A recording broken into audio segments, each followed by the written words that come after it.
Hi everyone, in this video we're going to talk about Schmitt triggers, what it is and when to use it basically. I'm going to cut this video into two parts because it's going to be too much and it's going to be too much information going on. So to understand Schmitt trigger, first you need to understand what hysteresis is. So we're going to talk about what hysteresis is, how to implement it, and when to use hysteresis. And then on the second part we talk about the actual Schmitt trigger. But the thing is, these two, Schmitt trigger and hysteresis, they're kind of interchangeable because that's basically with this you get that. So we talk about that in the second video. And then on the second video we're going to talk about obviously what Schmitt trigger is and why and when to use it. And everyone should know, familiar with your negative, your nands and your nots, and you can have Schmitt trigger on their input and things like that. So we'll forget about that for now. We're going to talk about hysteresis. So if we go to the second page, so what is hysteresis basically? So in simple term, you can really dive into it to get all the fancy pantsy and all the information about it and all the formulas and the graphs and things like that. But in simple form, basically it is the voltage in between where something is completely on or completely off. So the in between, the so-called the gray zone, is where we hysteresis basically we're talking about. That between voltage of something being high or low is the hysteresis voltage. And how do we implement it? So it's basic. You can do it either using comparator or an op amp, and all you do is provide a positive feedback on the op amp or the comparator, and this will form a Schmitt trigger. That's basically what it is, the Schmitt trigger.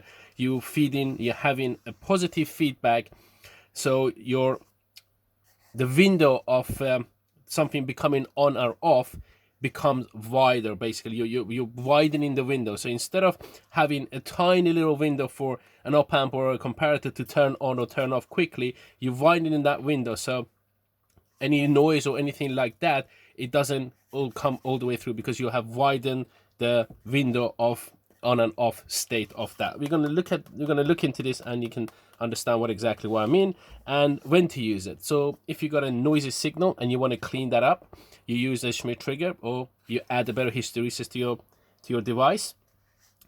Slow changing, I'm talking about the rise and fall time. If you got something like, if you have a slow changing fall rise time and stuff like that, you can clean it up with the Schmitt trigger. Again, Schmitt trigger is adding a better hysteresis, so we talk about that as well. Or if you got a noisy sine wave and you want to clean it up, turn it into a square wave, again you use a Schmitt trigger and that does it really good. We're going to look into that as well. So we're going to look into, I've made a little circuit. If I can find a paper here, just ignore this because we talked about it. Basically I've made a little rudimentary touch sensor. It's a resistive type, so it basically measures the resistance in your skin. For the resistance of your skin, it turns a transistor on and then into an op amp and then into PNP transistor because the op amp constantly on and we want it only to come on, so we're going to invert it. Basically I'll just form a little inverter here.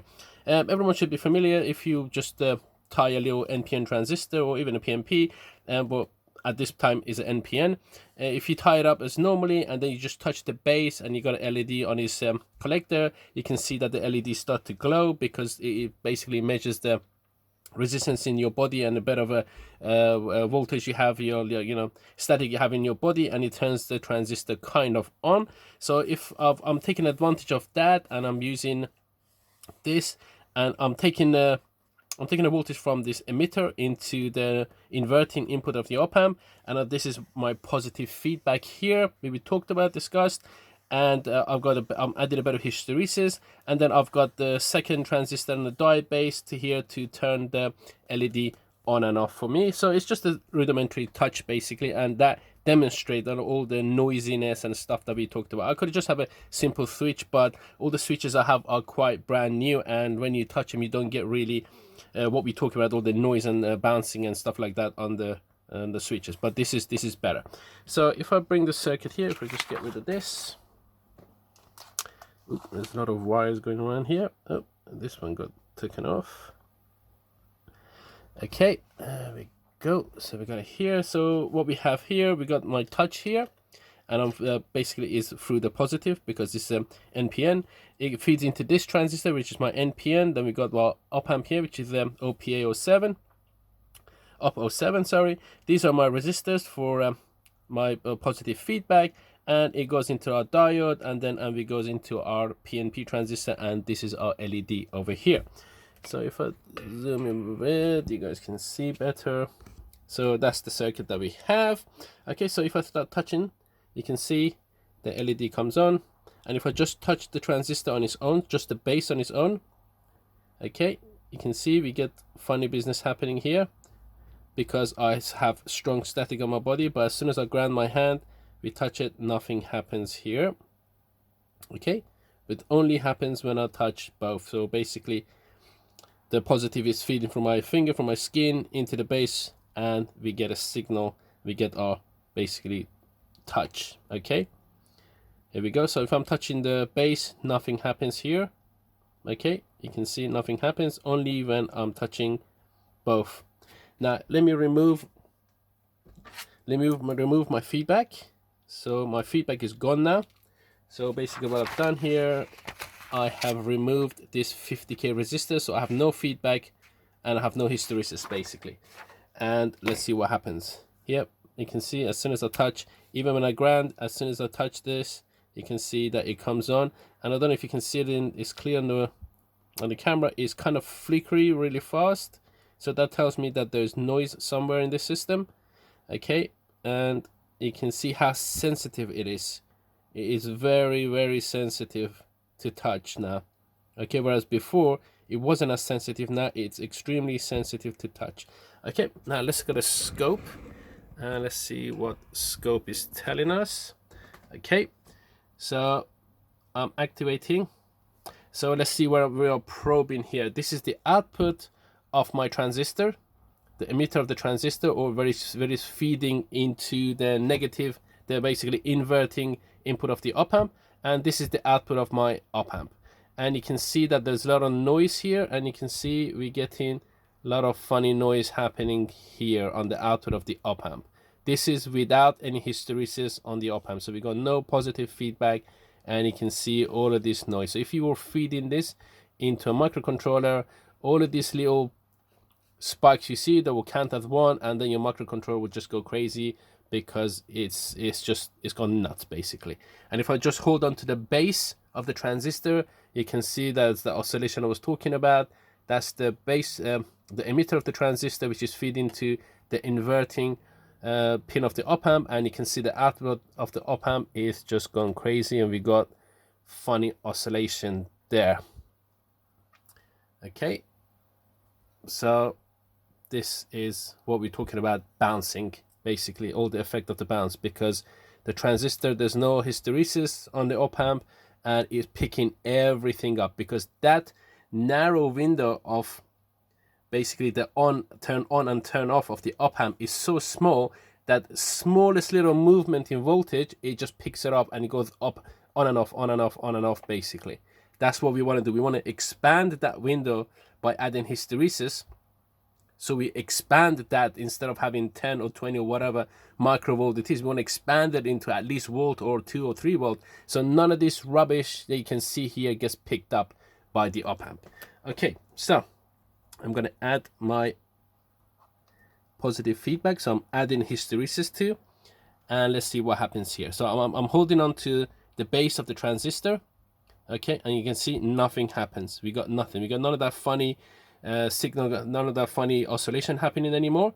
And let me just turn it on now. You can see it's still, we have that funny business on the inverting pin of the op amp, so, or the emitter of the transistor. But look at the output. Look how nice and clean and how sharp the edges are. Okay, if I just stop that, there we go. Let me just put some, there we go, we stopped it, and look how nice it is, the edge. Okay, we just have it running. You can see how nice everything is. That's what adding hysteresis or positive feedback does to our system, basically. Okay, that is exactly what it's supposed to do. Cleans my signal, and we get nice clean signal out, and I can feed that directly into microcontroller, and it's gonna have a very good day, because there's no funny business happening. So it's gonna read all of this activations perfectly fine, all of these transitions perfectly fine, because there's no funny business happening, there's no oscillation, there's no accidental on and off and bouncing around and all that jazz happening. So now let's look at our circuit back again. I'm going to get rid of this. Okay, and let's see what we're talking about, that window for the voltage. Okay, so I'm going to get rid of one of the scope probes because we're not going to need it, and I'm going to disable the transistor, the touch part, basically, because we're not going to need that anymore. And what we're going to do, we're going to inject voltage into the inverting pin of the op amp, and we have added the hysteresis, so we got positive feedback going, and we're going to just see what voltages do we get. So actually the best thing to do is to remove the hysteresis first, so we got no positive feedback happening, and we can see what voltage the op amp comes on and off. So if I measure here, okay, all right, let's see, the op amp is come on. I'm gonna add a bit of a capacitor here to kill all the noise, basically, and I'm gonna start feeding voltage through my power supply. Okay, and we're gonna put this on, and let's go here so everything's in the shot for you guys, you can see. All right, so what I'm doing, basically, if I get this, okay, so we are, it's getting no funny business happening. So we removed this pin from here. We've got our capacitor here. We removed it here. We disable, basically, we got a cut here. We take the wire out, and I'm feeding voltage here. Okay, so we're ignoring all of this part, so there's no touch happening, and I'm feeding the voltage here. I just want to see the window on one voltage this op amp without the feedback comes on and off, so we can see the window of the hysteresis of this particular op amp and all the basically voltage that I have. It's going to be different in every circuit because you're going to be different on what voltages you have, what type of op amp you have. So this is for just for this circuit, so it will be different in every basically different circuits. Okay, so let's start winding it up, and we want to see at what voltage does the transistor, the output comes on. There we go. What voltage was it? There you go. About 520 millivolt it comes on, and was very close. Ooh. Okay, what I'm gonna do, I'm gonna go into millivolt. It's over range, for God's sake. Why? Rubbish. Okay, it's not going to. I just wanted a better resolution, but this meter doesn't have a better resolution. Okay, so you can see, you know, say 520 it comes on, and around 514 it goes off. So we only got 6 millivolt. The window for hysteresis on here is only 6 millivolt, basically. Okay, so the on and off state only differs by 6 millivolts, so that's very small. So a lot of noise and a lot of funny stuff can happen. You can, you know, fart across the room and 6 millivolt and the thing will come on and off. Okay, so we want to expand that because that's not good. That is very shaky. I mean, I can get it, you can see, look, you can get it to flicker, you can get it, a lot of stuff can happen in this 6 millivolt window. Okay, that's not good. So what I'm going to do is I'm going to add a bit of hysteresis. So I'm going to add our positive feedback. It's off, and let's go up in voltage. 1 volt, 2 volt, 3 volt, 3.5. There we go. It came on at about 3.6. And we're winding it down, and it's not going off. It's not going off. Even though I'm going down, it's not going off. No, there we go. So at around 5.3, sorry, 530 millivolt, it went off. So let's see again. So 3.4. I'm doing it very slowly now. Very slow. 3.6 volt. Oh, there we go. and it comes straight on. There's no funny business happening like it was happening before without our hysteresis. It's just straight on. It's like a square wave. Boom, on. Okay, so I say about 3.7 volt it came on. Okay, very fast. And oops, crap, I lost it again. Let's turn it on. Okay, and let's go down. Let's see. Okay, let's go slowly. Yep, there we go. Around 530 millivolts it went off. Okay, so now you understand what we mean by expanding that window. Okay, so what we had, if I bring it here, what we had was for without the hysteresis. Okay, so on average, on a normal thing, the on time on state was around 530 millivolt, and the off state was around 500 and I say 20 odd. So there was only like maximum 10 millivolts, say 520 millivolts. So we had only 10 millivolt window for the state where the op amp became on or off. 10 millivolt. That's very, very small window. Smallest noise, smallest debounce can turn that thing on and off. Okay, so that's very small. But we added hysteresis, we added positive feedback, and the on state came to 3.6 volt, and the off state was again same, so 530 millivolts. So we got roughly, we expanded the window roughly by 3.1 volt. 3.1 volt compared to 10 millivolt. Now you understand what hysteresis and Schmitt trigger and stuff basically means. You're expanding the window where your op amp, comparator, or whatever it is becomes on and off. So you're expanding. Instead of having a tiny little window for that on and off state, you're expanding it so you don't get noise, you don't get debounce, you get all that nonsense going into your system and cause havoc basically, because it kind of look like you're having a magnifying glass. Okay, basically you're staring at something through the magnifying glass, so everything becomes big, but you have a very narrow window that you can look through with that magnifying glass.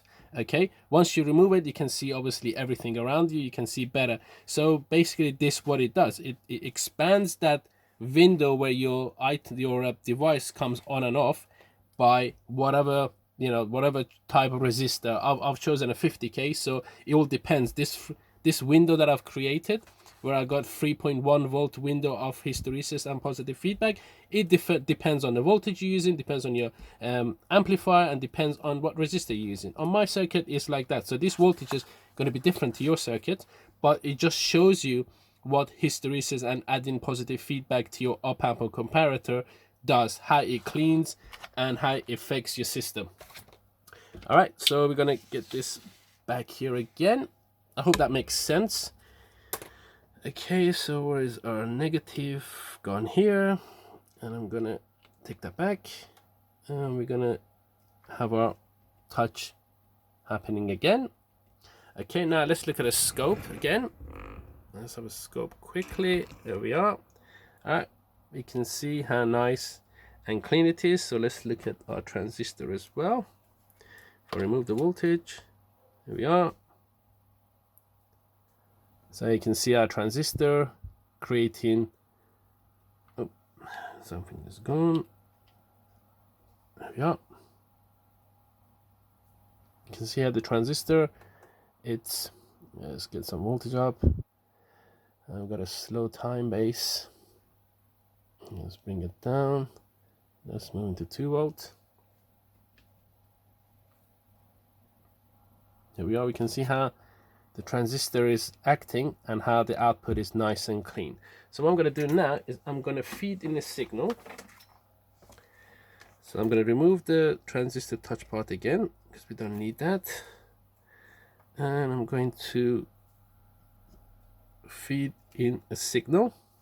Okay, there we are. And you just bring this up and get it down like so.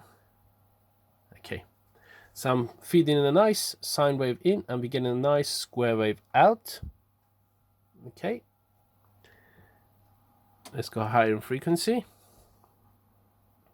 We get higher in frequency. Okay, there we are. I'm playing around with the DC offset voltage. Okay, but you can see how nice